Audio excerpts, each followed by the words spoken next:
once the reality sets in, then your whole persona changes. Yeah. I'm not defined by my breasts. Well, how did you get there? Well, I was there before the surgery. I'm okay with what God gives me. I'm okay with whatever happens, because I'm a perfect being, because God created me perfectly, and He's going to keep me. Well, then how did the therapy thing? How did the therapy? I would cry. I would tell her how I was feeling, describe the nightmares, and then you have visions because of medication. But my dog Jay actually is the catalyst that made me snap out of it, because he still has to go to the bathroom. He still has to eat. And when I was screaming in pain, he would lay his head right on me. And say to me, "Mama, it's going to be okay." And I was. However, did he say that? Yeah. I'm gonna. Yeah. He said that. He said that. Oh, The okay. dog. The dog said it. Okay. The dog said it. This is my Bubba. This is my. Say hi, Jay. Hi. Hi. That helped a lot. But talking about breast cancer is what made me feel better. Talking to women around me, women I knew. If I was in a social setting, I would talk about it, because we don't talk about it in our communities. Again, they can't. The big C. Car is the big C. Cookie is the big C. You mean cancer? Okay. So why, if you're alive and you're thriving, why are you dwelling on stuff that happened already? It's already done. So how did the therapist help you? The therapist helped me because you can't talk to your family and friends about that kind of thing, because the therapist is getting paid to listen to me, no matter what I say. So all she does is just listen? No, she gives advice, gives me tools on how to deal with my depression. I became depressed. Didn't know it, and I would discuss things with her, and I would tell her different things, and she's like, "You're having triggers." I'm like, right. I didn't expect that either. Your body changes. Your the chemicals in your body are unstable, because they've invasive surgery and did some stuff. So your body changes, and that affects you both mentally and physically and spiritually also, because depression is a killer. Your body and your mind are working against each other. So having a therapist, I can talk about it and then develop tools to help me deal with it. And I'm doing okay. I still have a therapist, because I'm still in cancer treatment. I'm in remission. There's no cancer. Sure. How can young ones, people, young women, yeah, can they avoid? And young men. And young men, yeah. Know your family history if at all possible. Ladies, go to your GYN. You should take your daughters with you, take your sisters with you, take your mom and your grandmother. Everybody should go and have a mammogram day. So how often does this business be done? Well, women with a family history of cancer should really start at 25, in my opinion. But I'm not a doctor. And then those who are not, at a certain age, I think the age is 45 now. Why not just make it 40? Just make it 40, because we don't know how people get cancer. Cancer just shows up. Sure. My neighbor had breast cancer the same time I did. And the only thing we have in common is that they installed some kind of electrical pole about 2 blocks away from where I live. I'm pointing as if you could see. So I found that a little weird, because I know there were some studies way back when saying that some women in Long Island living next to Lilco were the occurrence of breast cancer was happening constantly in that area. Women with no family history. Could cancer be related to food as well? We don't know. I have a healthy diet. Why did my cancer decide to go down instead of up? Down to the areola instead of up to my lymph nodes, which would have been a disaster. Wow. And my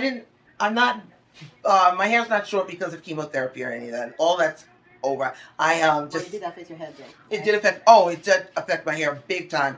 My hair, my skin, my nails, my teeth. Your joints. Oh, my joints, the medication. Oh my God.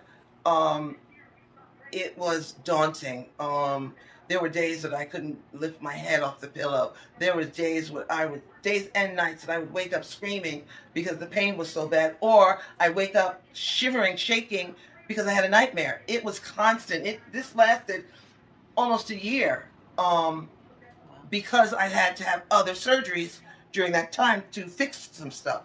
But having being cut in half and then all this was okay.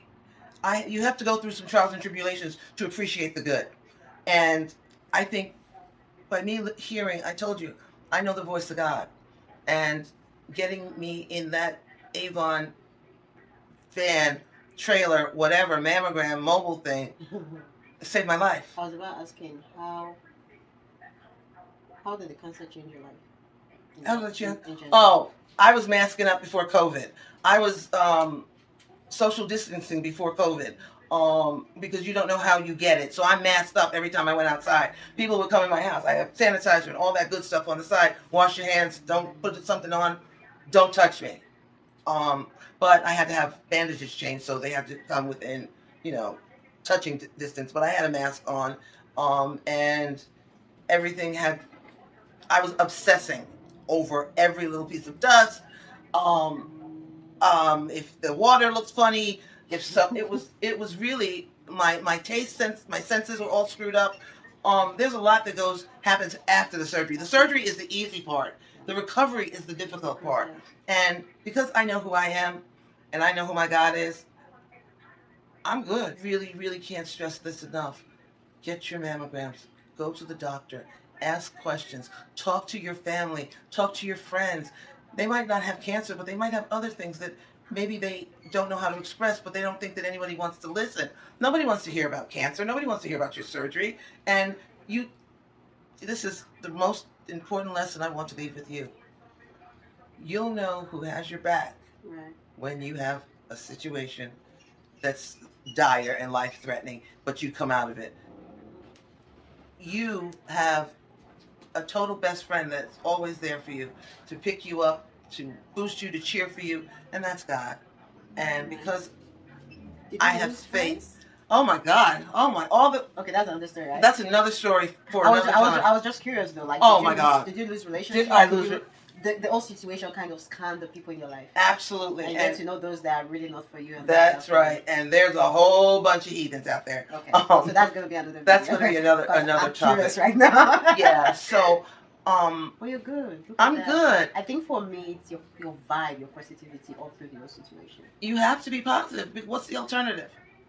I know, right? Well, having pity parties. Not everyone has that strength. No, not everyone. I mean? Not everyone that has that inner capacity to go through this situation the way you did. And there's only one way that I could have done that. I couldn't do it on my own. That's God. Yeah. That's God.